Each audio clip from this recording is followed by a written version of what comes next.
Let's clear some emotional clutter as we continue our month focusing on 10-minute tips to declutter your life.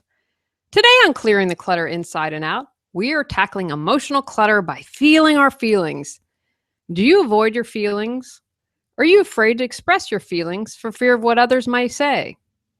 Do you think you have dealt with an emotion around an event only for it to pop up later?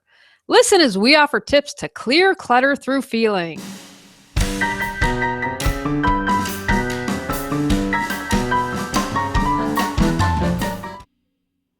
Are you overwhelmed by clutter, looking to organize your life? Do you feel stuck and are ready for a change? Every Tuesday at 1 p.m., join award-winning professional organizer and coach Julie Coraccio on Clearing the Clutter Inside and Out as she supports you in navigating the waters of decluttering your life and getting organized. Julie thinks outside the box and examines clutter in all areas: physical, mental, emotional, spiritual, energetic, and more. Ready to live a more joyful and fulfilling life? It's summer for most of my listeners. Like me, you probably would rather be at a pool, on a vacation, hanging out in nature, or relaxing and soaking up some sun.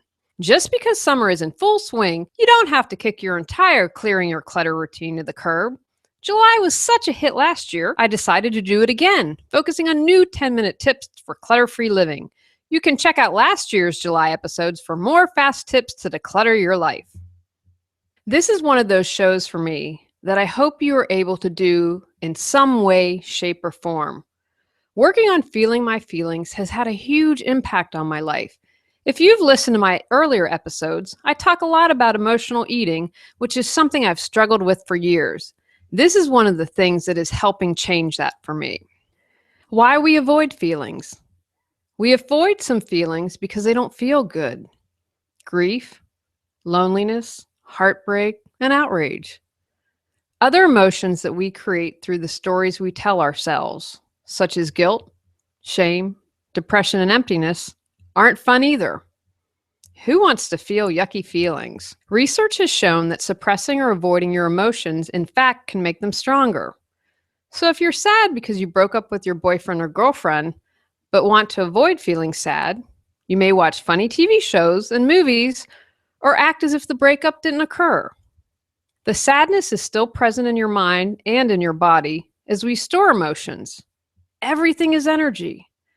Something minor may cause you to fly off the handle. Even if you were avoiding sadness, it may come out as anger. Suppressing emotions is your body's way of protecting you during trauma. Emotional release in a non-traumatic situation is your body's way of protecting itself from further damage and releasing stuck emotions. How feeling our feelings supports us. While it isn't fun to feel unpleasant feelings, they actually help us. They intuitively know something is wrong, like cancer. Many people were expressed they knew something was off in their body, but chose to ignore what they were feeling. If we check in with ourselves, our feelings let us know if we are not on the right path.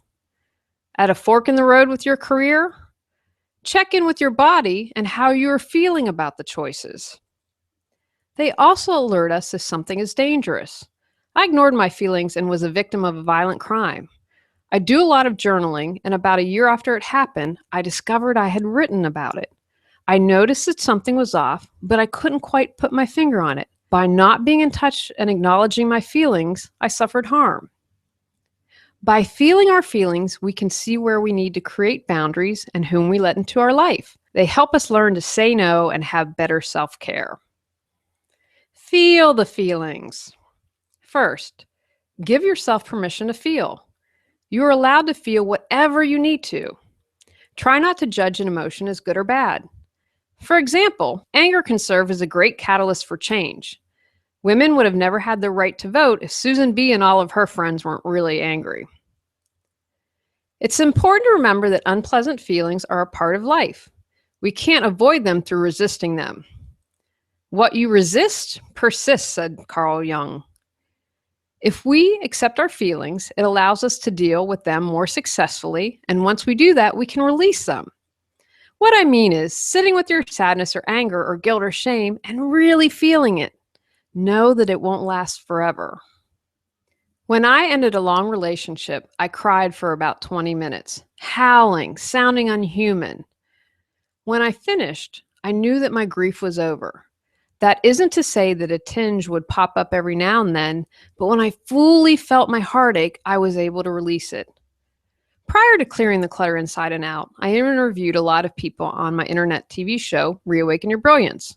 All of them said it was harder to suppress feelings than it was to release them. I wholeheartedly believe this as well based on my own experience.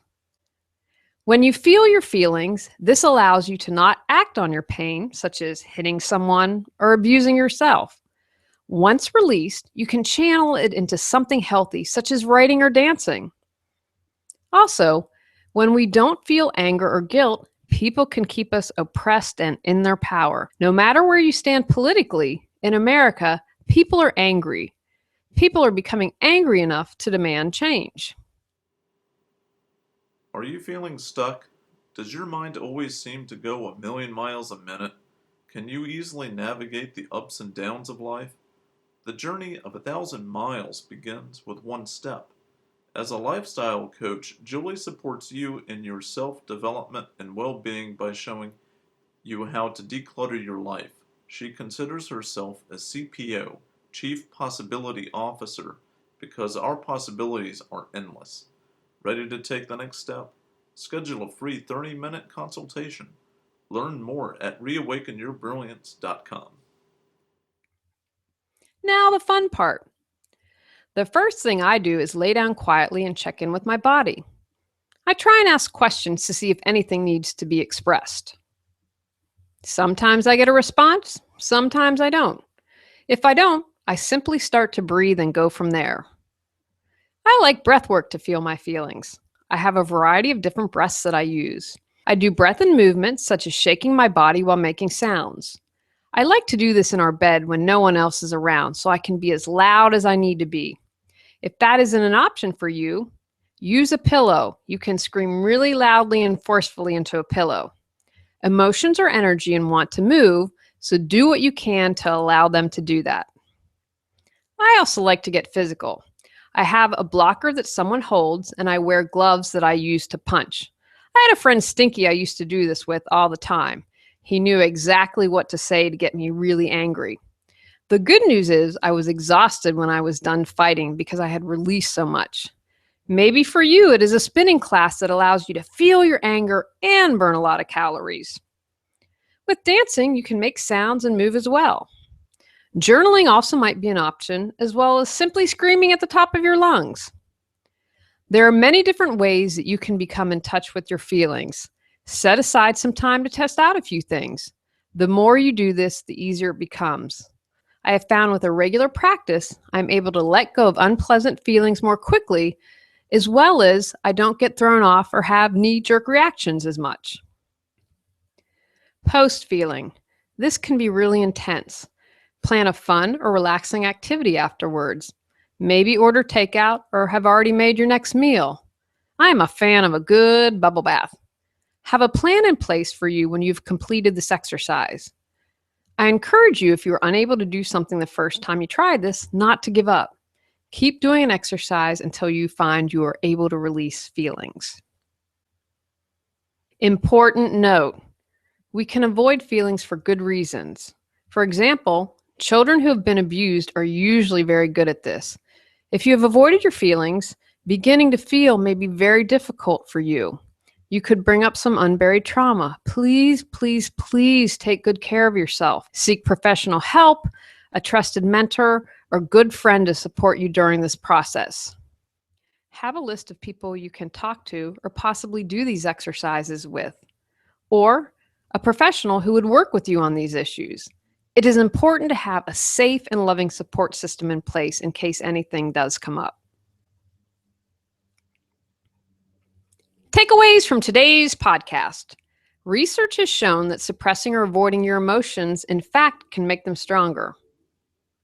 While it isn't fun to feel unpleasant feelings, they actually help us through better boundaries, alerting us if something is wrong or if there is danger, and if we are doing what we need to be doing.